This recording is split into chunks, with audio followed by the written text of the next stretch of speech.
25 years.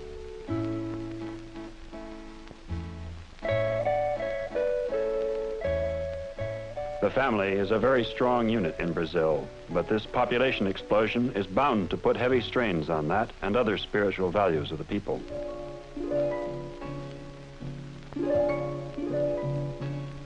Brazil is a deeply religious country. It has been called the most Catholic nation of our times. The reach of the church is so extensive that its touch is soft, and yet its influence is pervasive.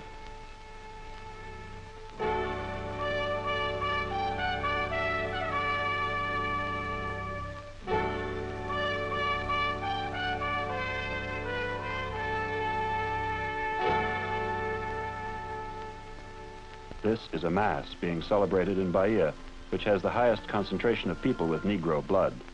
Were the church in São Paulo or further south in Porto Alegre, there most of the faces would be white, but the atmosphere would be the same. There is every possibility that Brazil may become a model to the rest of the world of people of different colors and different roots getting on. For they do mix, and they do get on, and it is part of their sense of national self to do so.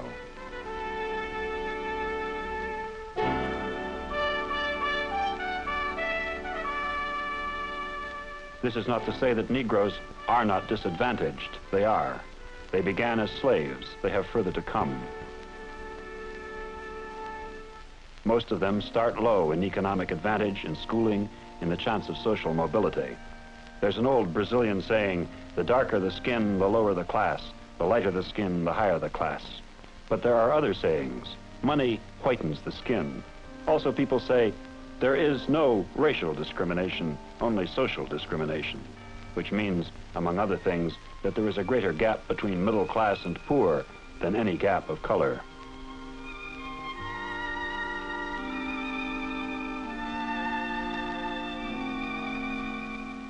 Partly, this social easiness may come from the gentle teachings of the church. Partly, it may come from the fact that the first Portuguese settlers were easy in the matter of race and interbred in a way that produced a society having many shades of color.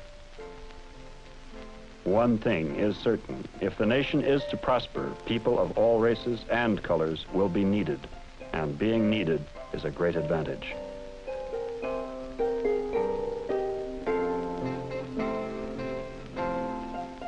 Considering the mixture of people making up Brazil, Portuguese settler stock, Indians, Negroes, Germans, Italians, Poles, Japanese, and more, one might wonder that any connecting national consciousness exists, yet there is one, and it is very strong.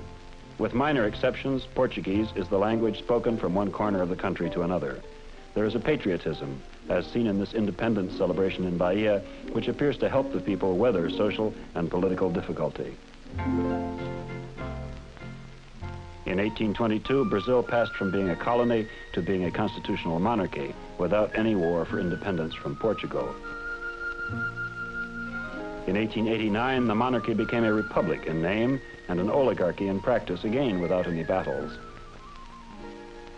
In 1930, under Getulio Vargas, the nation became a dictatorship. In 1946, it became a democracy. Politically, this sounds like a turbulent mixture indeed. And yet, all these changes have been made with little or no bloodshed. The country appears to have an enormous power to go peaceably on, adapting to new conditions. It is fortunate, if this be so, for changes of a sort to put great strain on the temper and habits of some sectors of the community appear to be necessary if the revolution is to have any meaning.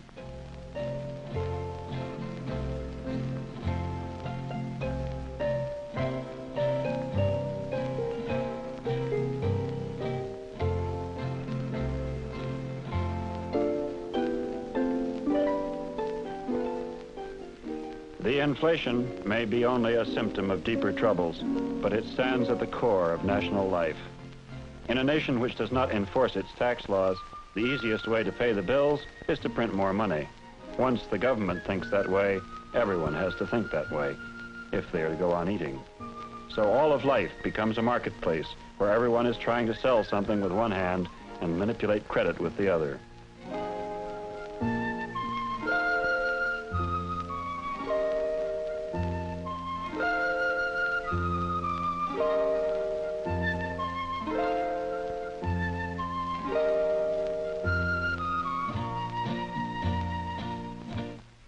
If the money's going to be worth less next month, it pays to buy on credit. If enough people buy on credit, the money has got to be worth less next month. In the end, it is to the interest of many people to keep the currency deteriorating. How is this to be brought to a halt?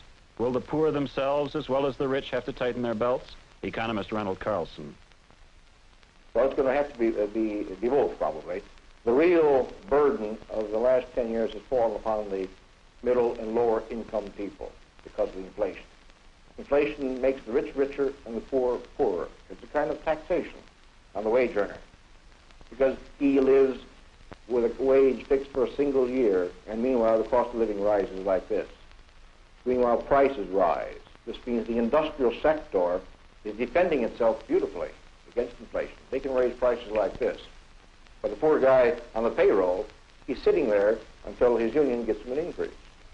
So if something could be done to arrest the inflation rate, then we'll get a distribution of income, which is now cockeyed, right, in favor of certain industrial groups because of their position, and will be put it back more towards an equilibrium level. These poor guys down the line, the middle and lower income groups, will not have half of their income taken away from them by inflation. In the southern part of Brazil, there stands a city which seems to belong to a different world from the softer, slower cities of the north. It is São Paulo.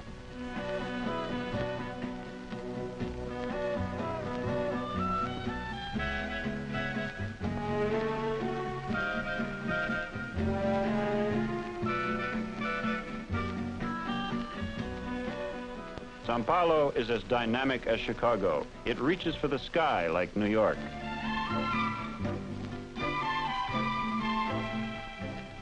In 1875, this city had a population of 25,000 people. Today, its population is in the neighborhood of 5 million.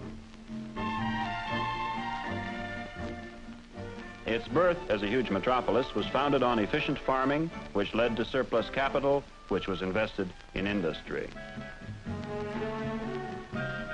It is the southern part of Brazil which has drawn the European immigrant, bringing his industrial skills and his sense of what is a proper standard of living.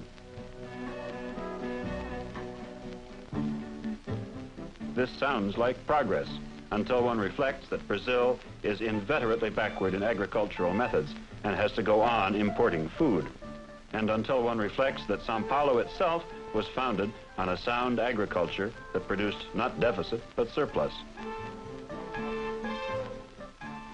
It is not disparaging São Paulo's growth to consider that for this to continue, the rest of the nation may have to be helped to catch up.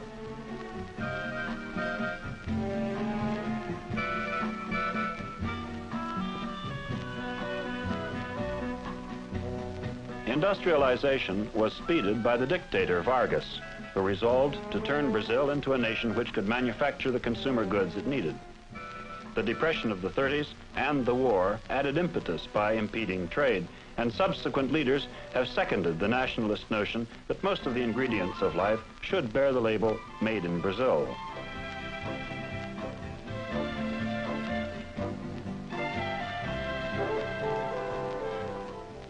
Paradoxically, it was only possible to do this by means of foreign investment, since Brazilian surplus capital was insufficient, and this has always been something of a sore point. Goulart had caused foreign investment almost completely to dry up. Now the new revolutionary government has opened the door again, taking steps to attract capital almost without regulation. If you put capital, enterprise, money, know-how, etc. in the Northeast, Hermano Alves, political editor of a paper which criticizes the new government, takes a nationalist viewpoint, demanding that foreign capital be controlled. And so, just like Italy, when you invest money in the south of Italy, you have more advantage than investing money in the north of Italy. And so we want the control of our development. We don't want our development to be controlled by the interests of private enterprise, of foreign private enterprise. If we are trying to control the development and the actions of the Brazilian foreign and Brazilian enterprise, why can't we control the activities of foreign investors? That's our point of view, our opinion.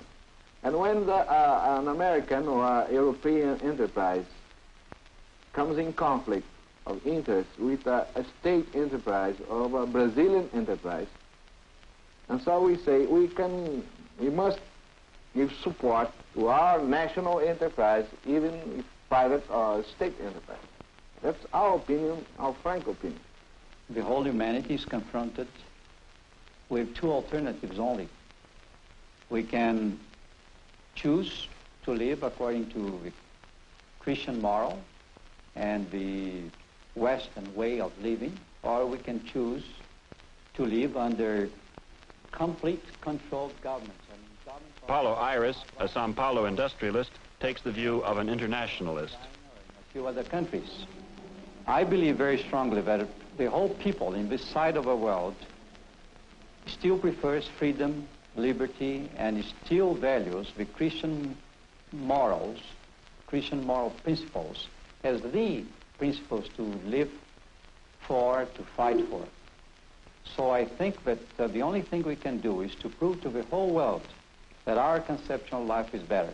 And we can only do that by learning that from now on we're living a new reality, a reality which imposes to all of us the duty to work for the things we have been preaching. And we have been preaching for one world. And so we must start by building one continent, one group of peaceful, progressive countries living together because they think not only along the same lines, they share the same ideals, but they really work for a much broader economy. I mean, nobody will be thinking about companies' problems or countries' problems, but continental problems. This would be a good start for all of us. One of the things that irritates Brazilians about American investment is that there's so much of it. It's difficult to be international-minded if you have the feeling that you're not master of your own fate. In the state of Sao Paulo alone, there are about $500 million US invested. Some companies are totally managed and run from home, with a responsibility only to US investors. Other companies, like the Willis plant in Sao Paulo, are capitalized in Brazil, run by Brazilians. This latter sort is more popular locally.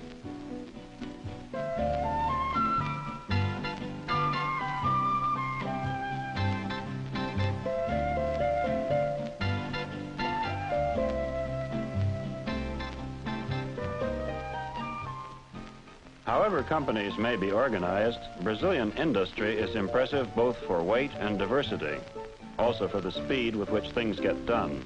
The whole automobile industry is about 7 years old. 7 years ago, these men did not have these skills. Nobody did.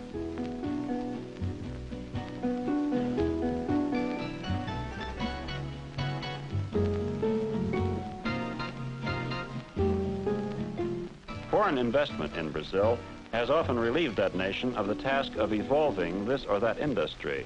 Skills and devices which may represent years of costly research and development elsewhere have been brought straight in and put to work.